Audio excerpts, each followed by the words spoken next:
চলো তো দেখি পাগলিটা কি করছে। সারাদিন দেখা হয়নি। এই মা, তুই কি করছিস আজকে? তুই হ্যাঁ, আমার পেটে খুব গ্যাস হয়েছে। একটু গ্যাস হয়েছে বলে এটা তুই কি করছিস? এটা হচ্ছে বায়ু নিষ্কাশন আসন। কি আসন? বায়ু নিষ্কাশন আসন। সব উল্টো পাল্টা এইসব আসন কোনো কিছু হয় নাকি? উল্টো পাল্টা সব করে যাচ্ছিস তুই। আরে গ্যাস হচ্ছে তো। গ্যাস হচ্ছে তো কি হয়েছে? এরকম করছিস কেন? ওই জন্য করছি ওইগুলো।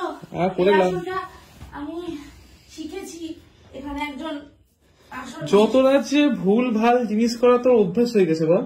হ্যাঁ, সব এগুলো অভ্যেস হয়ে গেছে বল তো, ভুল ভাল জিনিস করা। আর উল্টো পাল্টা সব নাম দিয়েছিস, বায়ু নিষ্কাশন, এই নিষ্কাশন, কোন আসনে এইসব নামই নাই। গ্যাস হচ্ছে, আরে পেটে গ্যাস হচ্ছে সেই জন্য তো ওষুধ খা না, কমে যাবে। এই আসনগুলো করছি। এরকম পাদের সাহায্যে বেরিয়ে যাবে। তোকে আর কিছু পাত বাঁধতে হবে না, অনেক পা দিস তুই। সারি মানে প্রচুর পা দিস তুই, এগুলো তো কেউ জানে না, এগুলো আমরাই বলে দিচ্ছি। অনেক পা দিস আর পাততে দেখাবো একটা। না, আর পাততে হবে না তোমাকে। অনেক পেয়েছো আর পাততে হবে না, এবার থামো। এবার বসা বন্ধ করে রাতে রান্নাটা করো এবার দয়া করে, ঠিক আছে? অনেক রান্না কিছুই খাওয়া হয়নি, রান্না কর। চল চল এদিকে চল।